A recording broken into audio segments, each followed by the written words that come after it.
Okay. No, I'm sure that was an explosive beginning, but I'm not quite sure.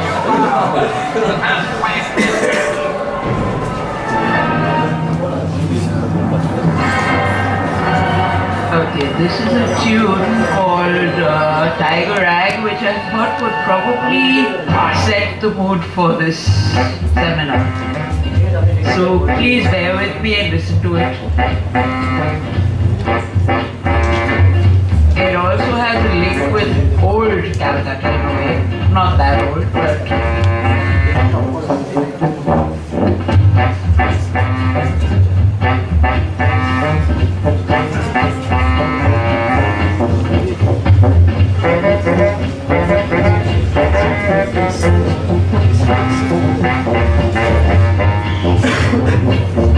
Hold that tiger, hold that tiger, hold that tiger, hold that tiger.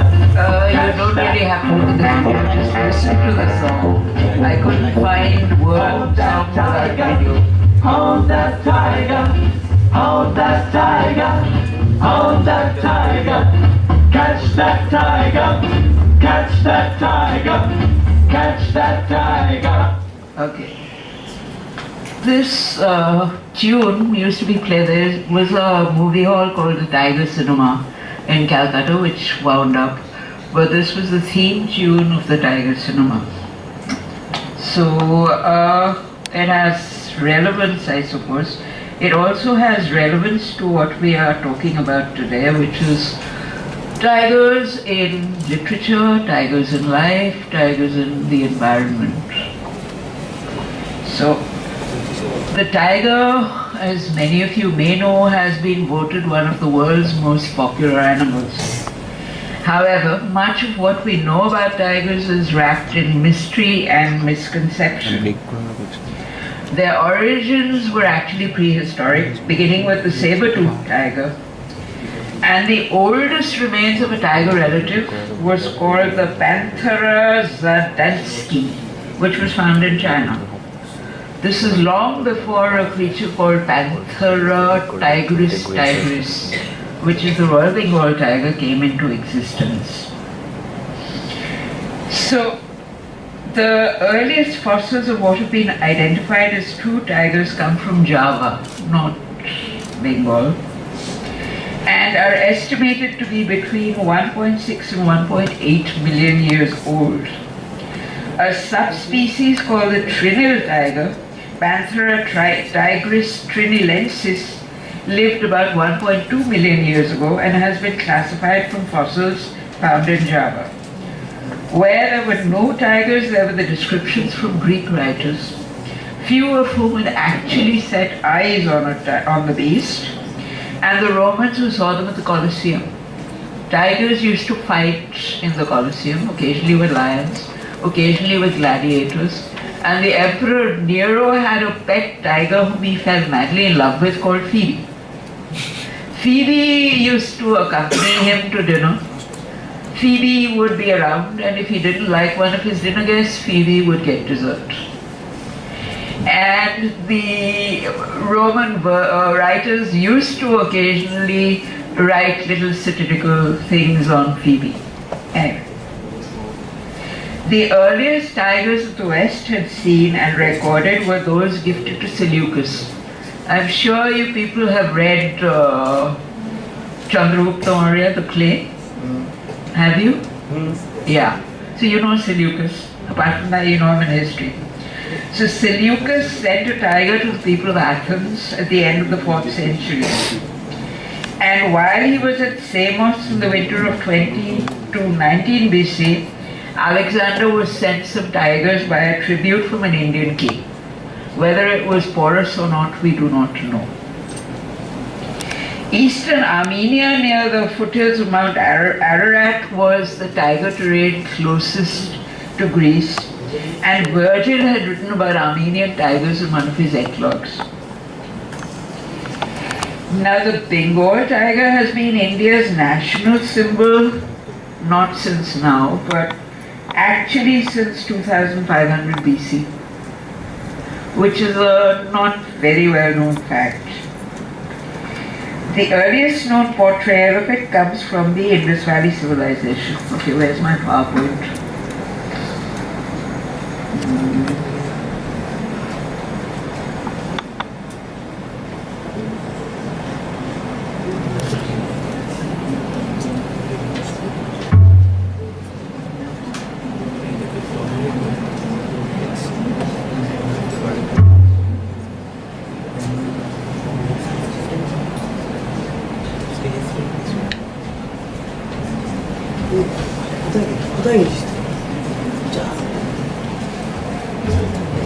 I need the PowerPoint. Where is it?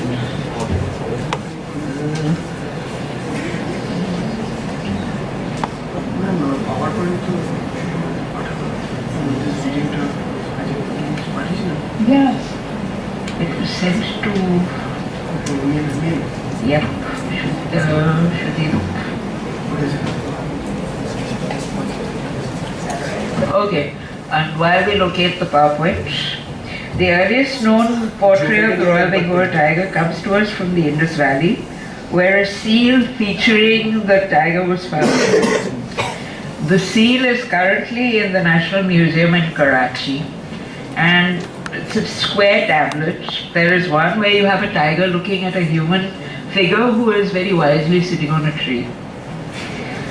And a woman with her hair tied in a bun holds the tree, but she's also calling to the tiger. There's another seal which shows a mythical figure, half woman, half tiger, which is on display at the National Museum in Delhi. Some say that the seals at Mohenjo-daro have a mystic message. Given their sequence, there are 5 of them: tiger and forest, a person chasing a tiger, a god entreating the tiger, loggers cutting down trees, and the 5th one in sequence is God gone, tiger gone, forest gone. So there is a moral of the story, which could be that agriculture destroys everything sacred.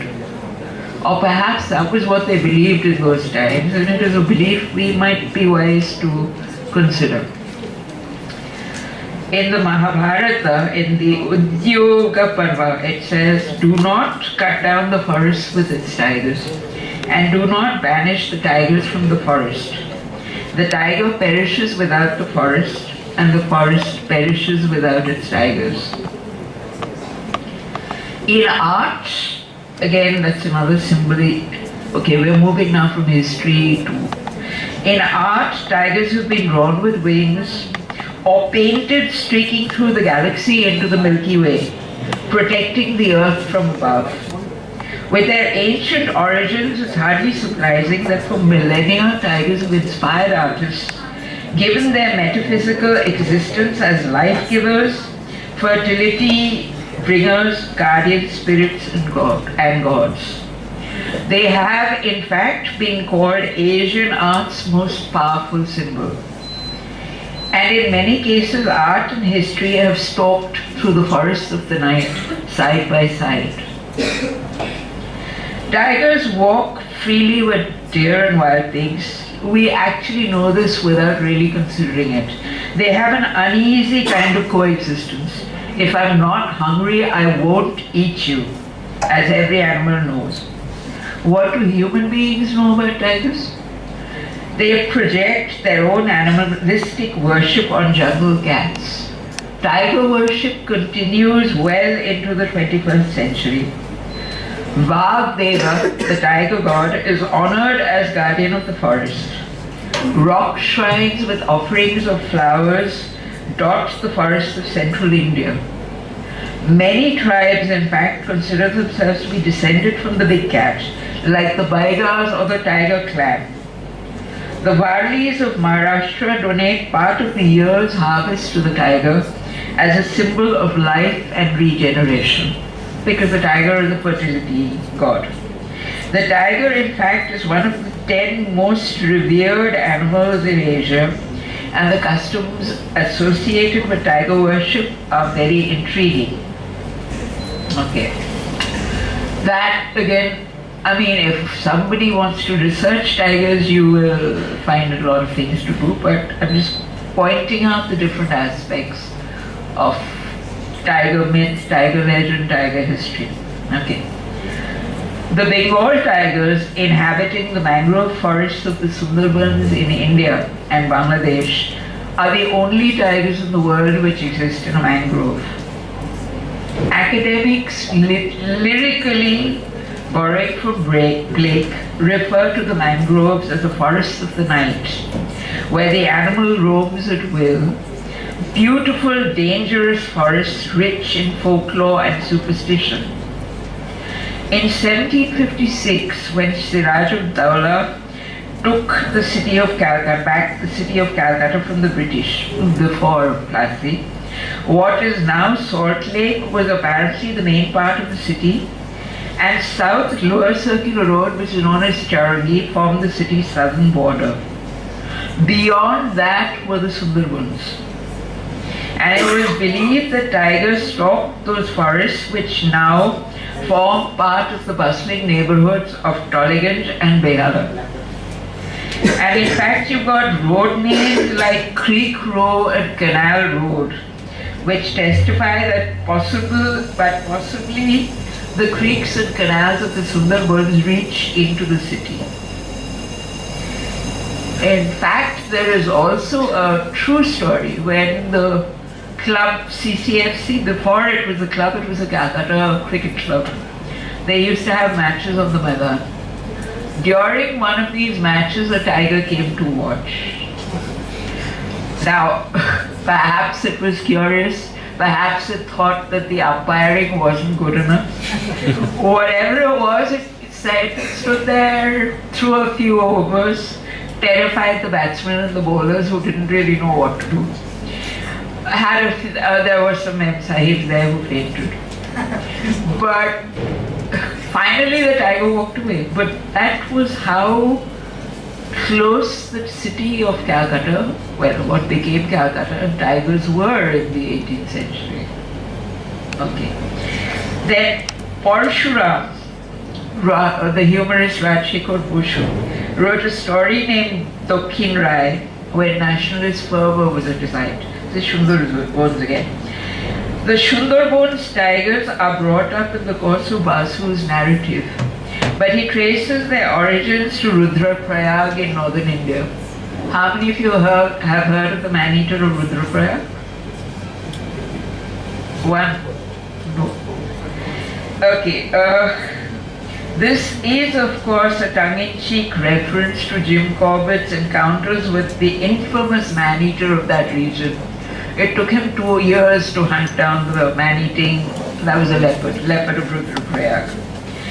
But what is interesting about the story, however, is that according to Rajshekhar Basu, these tigers came down from the mountains and they only came down to the Sundarbans to eat British flesh.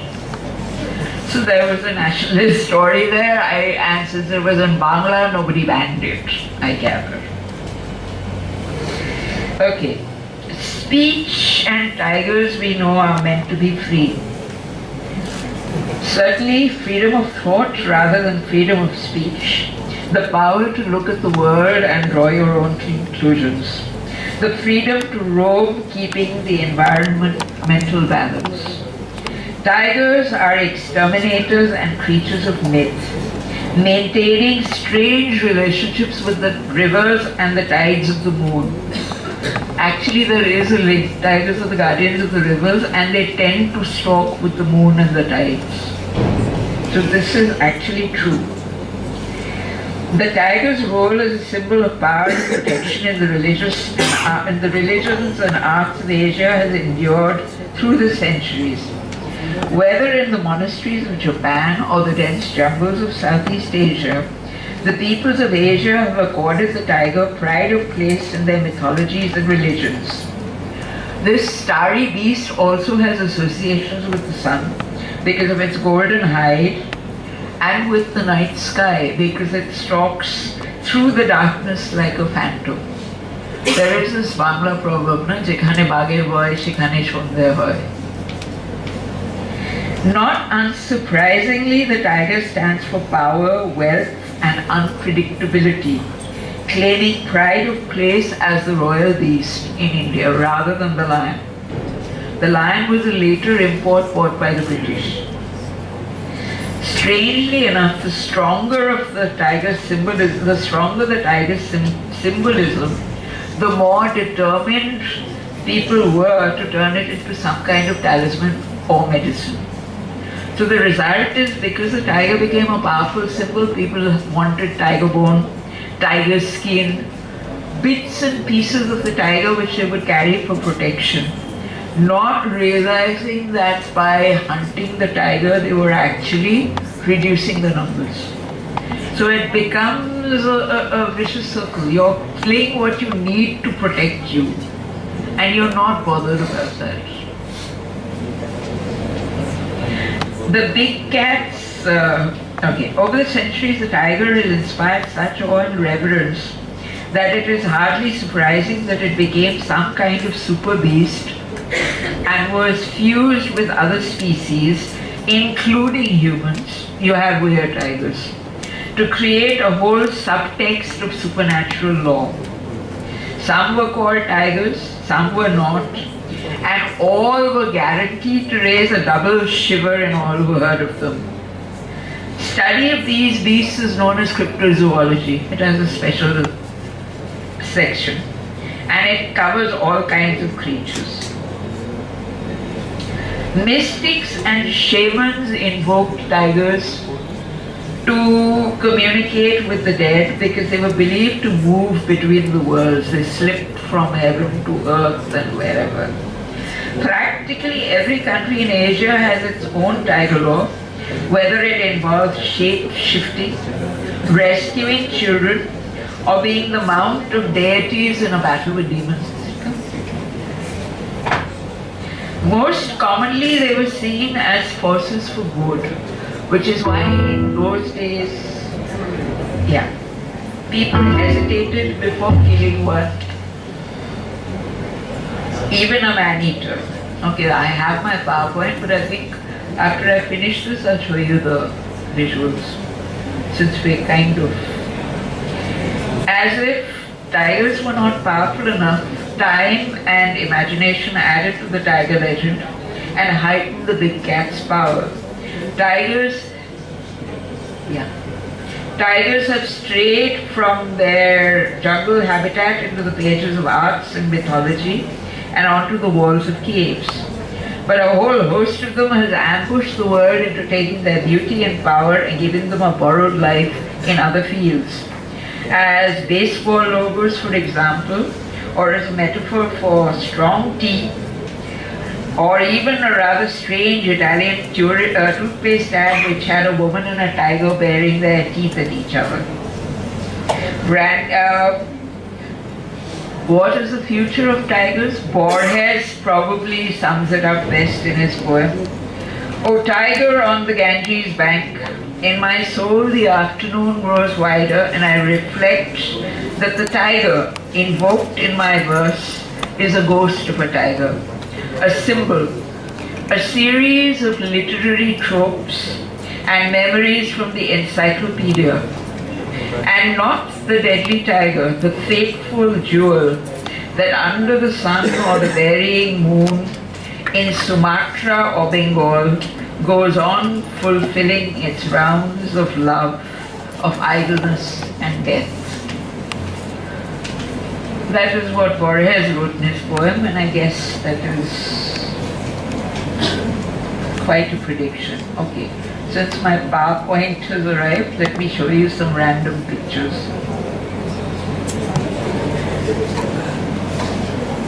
It's fine.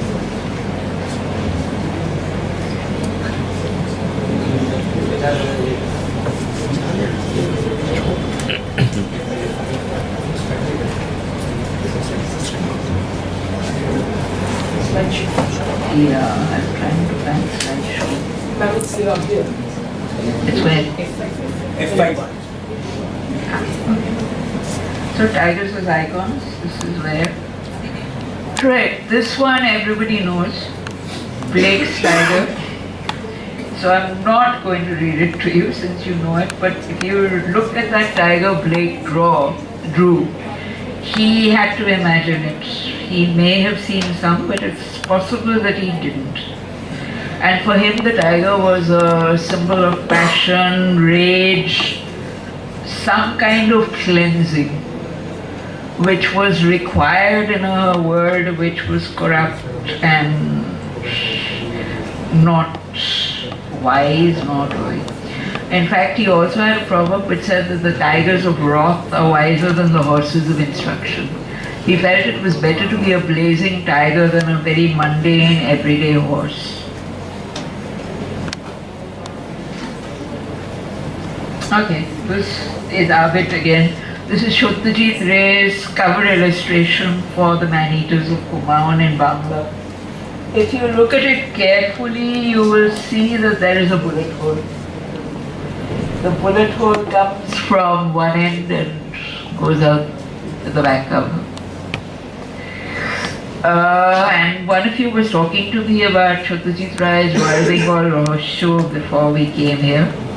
I have one thing to say, that he made a slight mistake in that the man who's killed was apparently being gnawed by a man-eater. The point is that man-eaters or tigers don't eat dead people. They prefer fresh whatever. So that is a point of interest to note if you people are aware. Okay, this is one of the Mohenjo-daro seals. A tiger looking at a tree where that lady is gesturing from the top. Of course, she's out of reach, but so this is the earliest depiction of the tiger in India, or the Indian subcontinent, if you want to be politically correct. Okay, this is from my cover, my last book, 18 Tides in a Tiger.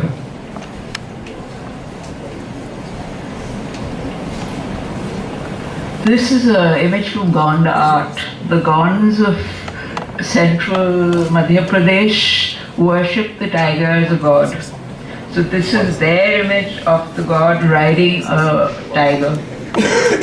And Gonds actually, at a wedding, it is customary for someone to dress up as a tiger and dance in front of the bride and groom. And a year later, the bride and groom go to the temple of a goddess dressed in tiger colors. She blesses them, and if they are having a child, if the girl is pregnant, it means that the tiger has blessed their wedding. And this is one of those vanishing customs, but it is a custom which exists. Okay, political tiger cartoons, of which there are lots. This is a tiger being hunted by Tammany Hall. This is actually the New York municipal elections deal happening. The elephants are stalking a very tired tiger who has no fight left.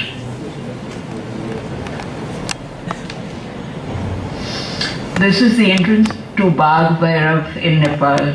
Nepal worships the tiger, and there is a Bhairav god who is called the Bagh Bhairav, which is a very strong and powerful symbol. And it is one of the few where a god is worshipped in Nepal in this form. Okay, this is the death of Munro. Munro was actually a British gentleman who went hunting in Chagor Island and was attacked and killed by a tiger. Now, the British public loved souvenirs, gory or otherwise. So this is a pottery recreation of the death of Munro, which featured in many British drawing rooms. And they spoke proudly of what a dangerous country they were taming with British colonial rule.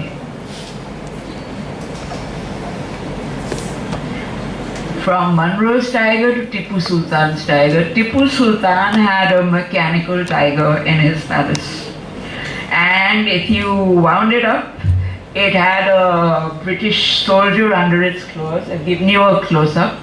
And it had a whole series of sounds. The tiger was writhing and roaring. You could hear the British soldier groaning.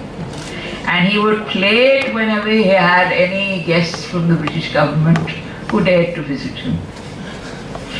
After Tipu Sultan was defeated, the tiger, this mechanical tiger, was sent to London, where it is currently to be seen in the Victoria and Albert Museum. But part of the tiger myth.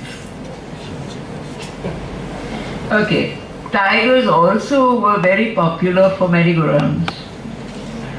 And not your normal Mela merry-go-rounds, even though some of them have tigers. This is a very fancy American merry-go-round tiger. And these have actually become museum pieces.